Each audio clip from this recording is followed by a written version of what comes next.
Welcome to OutWithDan, the podcast that spotlights and examines the voices of LGBTQ+ authors, characters, and our allies. Together, we lift our voices and we tell our stories. I'm Dan White.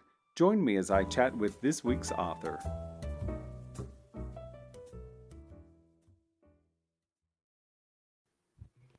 Hello and welcome back to Out with Dan. Today I'm excited to talk to Valentin about An Amateur Witch's Guide to Murder, her debut novel. Welcome, Kay. Hi, thanks for having me. Oh, my pleasure. So will you give the audience an overview of what this new work is about? Sure. So it's an adult contemporary fantasy. Where I think we're not really saying urban fantasy anymore, but it's a paranormal detective. It's very urban fantasy. Okay. So, it's about a character, Mateo Barrero. He is a broke goth wannabe brujo with a demon trapped inside him, who is desperate for cash so he can get an exorcism, and he takes on a rich, kind of cute, and totally clueless client who has no idea that he has never worked a case in his life. I love that. So you give us a good setup from the beginning, and they are so, I almost want to say they're so similar, even though I don't think that Mateo would see that similarity. They're Right. very different on paper, but Right. I think in a lot of ways, because Mateo is grappling with who he is and where he's going and where he's been. And oh my God, my mind just went Topher. My mind went Yeah. completely blank. Sorry about that. No worries. And It's early. Topher is sort of finding his way in his own world. So, what about those two things sparked an interest in you writing about them? Yeah. So one of my favorite things to write about is kind of, when you're in your early 20s and you're still trying to figure stuff out and you're an adult, but you don't really know who you are and what you are. And I think everyone probably goes through that unless, I don't know, you were born with the confidence of cats. Like, everyone goes through that. And it appears in everyone in different ways, I think. So I did really want the setup to be these two, they have different lives, very much so. But they still have that same uncertainty. And, you're coming out of childhood and your parents' home, and so much of your identity pre-adulthood is determined by your family and who you're around and your parents. So I really wanted to kind of explore these two different characters who have these drastically different upbringings, but the same kind of insecurities, but really, expressing themselves in totally different ways. Yeah. Absolutely. And I think that was the thing that I was struck by because, I agree with you 100%, Kay. I think that, for some of us, we get to be 20 or 25 and we know everything. Right. When I was 25, there wasn't a thing I didn't already know, which I, of course, by this tender age, I know was all fallacy and some junk I had made up in my head Oh, that yes. was so not true. If there was a tongue to walk on, I walked on my own tongue often. So, Yeah, I love that dichotomy of like when we're 20, we think we know, but also we're riddled with uncertainties. And then Yes. as you get older, you remember, how unsure you were. That is so true. And this conversation reminds me of something. I know that having grown up in the South, by the time I was in my 20s, I came with the language that I had heard growing up. And a lot of that language was inappropriate and not something that I at this age, I'm certainly not proud of where I had been with that. But I do think that, when we're in our early 20s, we have these impressions of ourselves and our family. And if you got along with your family, you sort of think your family can't do any wrong. Right. But yet here, both of your characters come from drastically different familial backgrounds, but yet come out with sort of some of the same similarities. So what was important about having opposite mothers, so to speak? Yeah, I really, I knew I wanted the setup for Mateo to be he has this this mother who is part of the problem for him. Yes.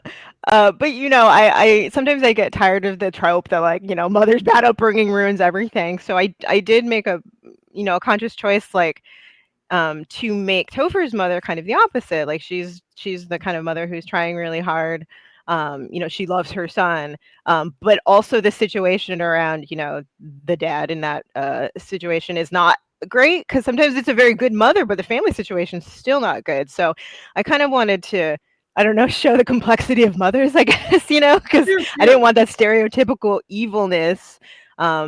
Because there are good mothers out there, and even the best mothers are sometimes not in situations where the child gets the most emotionally supportive upbringing despite the mother's efforts. So I thought it was important to showcase the different kinds, I guess. Yeah, because I think it's more realistic. Like, no one just default has a completely evil mother that there are no reasons, and nobody default has an angel mother who has never done any wrong. We all live in the shades of gray between that. So I just wanted to. I felt like it made it more real, to make them to opposites, but it still didn't turn out entirely great. Well, I agree. And I was impressed by that. I will say Oh, that, Kay, thank you. because one of the things about that is, oftentimes we do read a book that has a trope of a really horrible mother, or really horrible, or really wonderful mother. And I do know that we are all human beings are in that gray area of in between. However, I did really like the fact that Mateo's mother was more on the evil side, because what some of the things she does has obviously influenced who Mateo is at this stage of his life and where he's going to go with that. And I do think that that really mirrors real life in a lot of ways, because those things we get growing up stay with us until we're old enough to determine what really does work and what doesn't work. Yeah, So I really like the complexity of, like, you can recognize, I think, that when your parent is bad. Some people don't. Some people do. And then oh, that's yeah. true. And then when you do recognize it, then you spend the rest of your life in this weird place where you're trying to figure out what parts that they made you the way you are. So you're trying to work with what parts of that you keep and what parts of that you work against and try and change. So I really wanted that in him too. Yeah. And I loved that, because I think you just hit on something. I think for a long time there were things about some of my family that I believed one way. And a friend of mine said a few years ago, he's like, "You do realize how really screwed up this part of your life was, don't you?" And at first I was slightly offended, but then once, I really began to think about it, what I realized is this also was a friend of mine who wouldn't say something unkind on purpose. Right. So I thought, well, maybe you might ought to examine that. And then the more I examine it, the more I'm like, oh, maybe that wasn't quite what I had dreamed it to be. And I always freely say I had the most gorgeous pair of rose colored glasses that anyone has ever owned. I saw shades of pink that just aren't even a possibility in life, but I swear I saw it. Right. Yeah. Yeah, it's really hard. It's hard to know how your life could have been different, how people could have been different when you're in it, without that outside perspective. Yeah. That's absolutely, once you get out of the forest, you can see several trees. Yes. So I know from the acknowledgement something that I'd like you to share with the audience. So you did thank a manager somewhere along the line. Oh, Can you the tell FedEx. the inspiration? So share Yeah. with the audience the inspiration behind it, Yeah, so the or initial part of it. kernel, yeah, it's a FedEx manager. So I'm my day job, I am an art director, and so I do art, and sometimes I work conventions and sell art. So I spend a lot of time in print shops. And one day I walked into this FedEx, and just the gothest guy I've ever seen was behind the counter. He had, like, the black hair, the black eye makeup. He had the pointy nails. He had the stiletto black nails, and he was wearing the little jaunty polo of FedEx, and that made it extra charming. That dichotomy. And he was a really good manager. I was like, I'm not wearing my long nails right now, but I wear them all the time, and I'm like, it's hard to pick up paper, so that was a choice. Right? And he was a really good manager. He was super helpful. And as soon as I left the store that day, I was making up a backstory for this man. I was like, he definitely does magic out the back of this shop. I love that, because there are people we meet in life that are larger than life, or maybe they're even just the exact opposite. They're very, very, very small in life. And so those are people that become the greatest characters in my imagination, because I'm like, well, what is their backstory? I wrote a short story recently about something that happened to me. And I was in what I call my Veronica Lake phase. So when I was in college, I was obsessed with old movies, and I had hair down to my chin and it curved over one eye, and management hated it more than life itself. I happened to rock it really, really well. So I loved it, for me, hair, makeup, and things like that are simply like putting on a shirt. It's no different. But sometimes it's our wall against the world. It both protects us and it sort of keeps the world at bay. I don't think many humans fool other humans. However, we do things with ourselves to protect ourselves. And so, my hair at one boss, and I'm telling probably too much of a story, but anyway, one boss was so angry, and he said something about my hair, and I lifted it up and I said, "Do you think the hair works here, or do you think I work here?" That's Because good. it's true. Yeah. We say we teach kids don't judge a book by its cover, but we really do that in real life, because we have to make an informed decision of who someone is. But if they're hiding behind something, that is probably just a decoration to keep you at bay.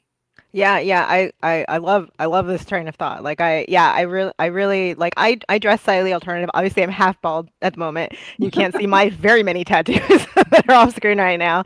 Um, I've always, kind of dressed slightly old-fashioned. Not nothing too crazy. There are people who go hard, and I appreciate that too.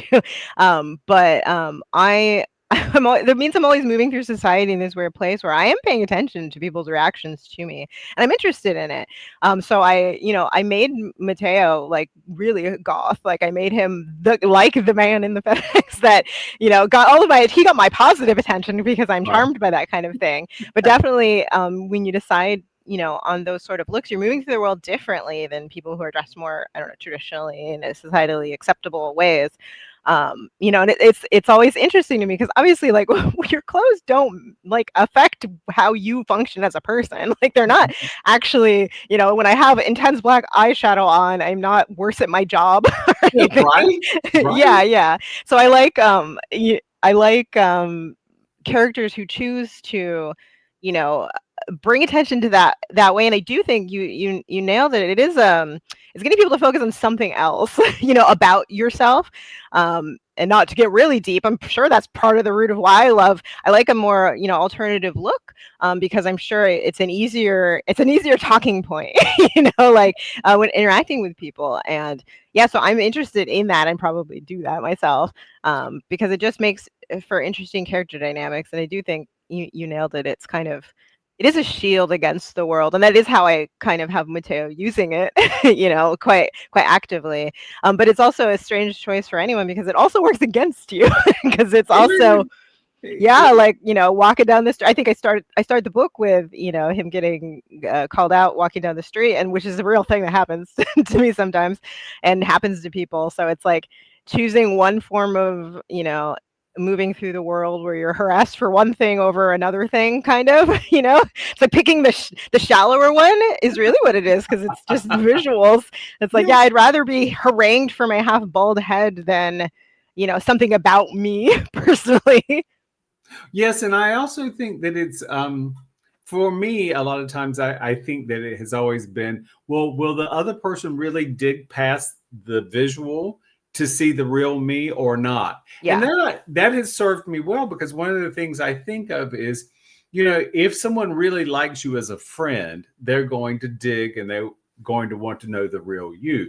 If the only thing they like is a tattoo, a bald head, or a piercing, then that's as far as that friendship is ever going to go. And it's better to know in advance than 2 years down the road when you're like, oh, were you like this the whole time?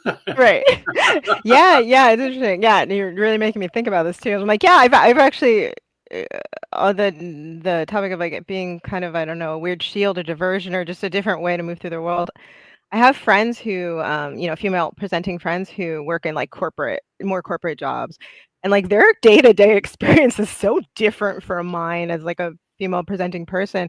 And one day I was thinking about it, I was like, what is the difference? Because they get just the misogyny and the like the other female presenting people being just terrible at them in ways that I'm not accustomed to. And I was like, I don't get that because I think I don't adhere to those traditional ideas of feminine beauty or something. Well, and you So know, yeah, and maybe that's almost a superpower, right? yeah, Because I have, same as you. I have I've had friends in corporate America who's when they share a story, it's like with horror. I'm like, thank goodness I never had to encounter that. Maybe being a little weird is a lot better than society thinks it is. yeah, yeah. I think it lets you move in a slightly different place. So like, I think we went on a tangent, a very important tangent. But yeah, I think in writing Mateo, I think I'm thinking about those things.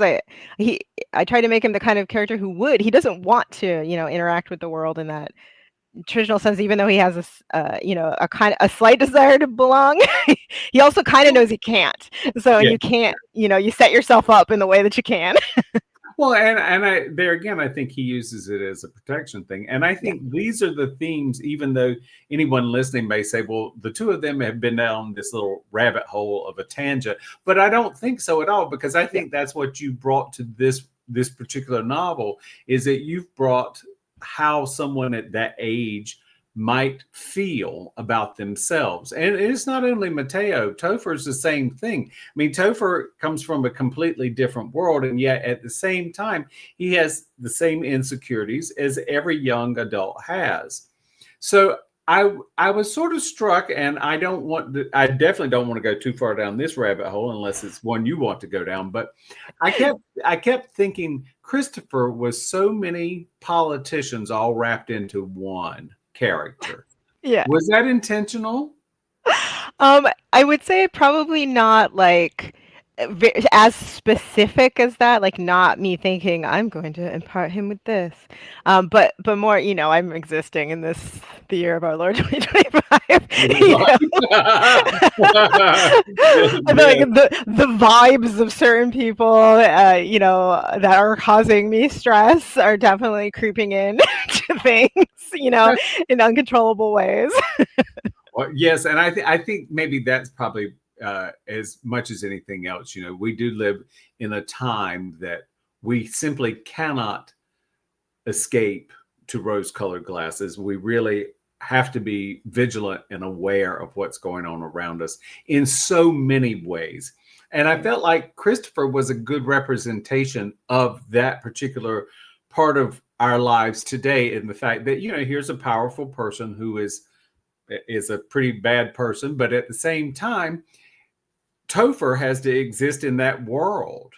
And, so I think some of the things that we see early on in the book about Topher is something that it becomes so understandable how, he's just not sure of his own reality.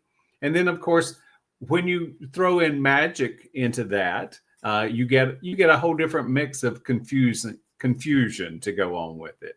Yeah, yeah, for sure. Yeah, it's like again that terrible father in there. I liked the idea of just, how do you, for Topher, it's like how do you get this nice guy out of this bad dad? Like, Yes, and it's yes. he's the combination of that the nice mom, but she's got the bad husband. Well, that's right. And unfortunately, Kay, I think you and I could say that we've had at least one friend that we knew who came from a situation like this, that, they needed a bit of rescuing, because there's no other word for it other than rescuing. Yeah. Yes. Yeah. So give the audience a little feel of who Ophelia is. Oh yeah, Ophelia. Ophelia. I'll Yeah, get it yeah. out in a minute. Yeah, so Ophelia is Mateo's best friend. She's kind of the ride or die, known each other from an early age, kind of friend. And I really wanted her to be that. I have some ride or die friends who were there during the early developmental stages, where now you guys like are in a blood pact forever with each other because you've seen too much, too much, but in a positive way. Yeah. So I really wanted her to be that, that friend who's there for you. And she additionally also has a troubled family situation. I like the way that people's different dysfunctions can like fit together and complement each other. Sometimes it's good and sometimes it's bad, too, the way those can fit together. So I really want him to be Mateo and Ophelia to be complementary, but also sometimes bad together, but sometimes good together. Yes, yeah, like your good friends are that to you. Yes. Sometimes when you get together, you're little gremlins together, and somebody should stop you. And sometimes they're the voice of reason. So yeah, I think it was important to have because the book has like it's mostly a magic detective plot, but then it's got the romance subplot. But I wanted to shove in there and make a real friendship there, because I don't necessarily think romance is more important than friendship. I think these all relationships are equally as important. So it was really important to me to get that strong sense of Mateo and Ophelia's friendship in there. And it certainly does shine through. It really Okay. does. So you did a great job. So once Excellent. again, the book is called An Amateur. An Amateur Witch's Guide to Murder. I usually can read it backwards. This morning, I'm just discombobulated. It's early and it's a long title. It is a long title, but anyway, it's an excellent read. Highly recommend it. Thank you so much for joining me. Thank you so much for having me. This was great. Thank you for joining me for this week's episode of Out with Dan. You can find more information about this podcast and its host at OutWithDan.com, on Twitter at OutWithDan, and on Instagram and Facebook at GoOutWithDan. This podcast is hosted by Authors on the Air Global Radio Network, and the theme music is provided by bensound.com. Join us again soon for the next episode of Out with Dan.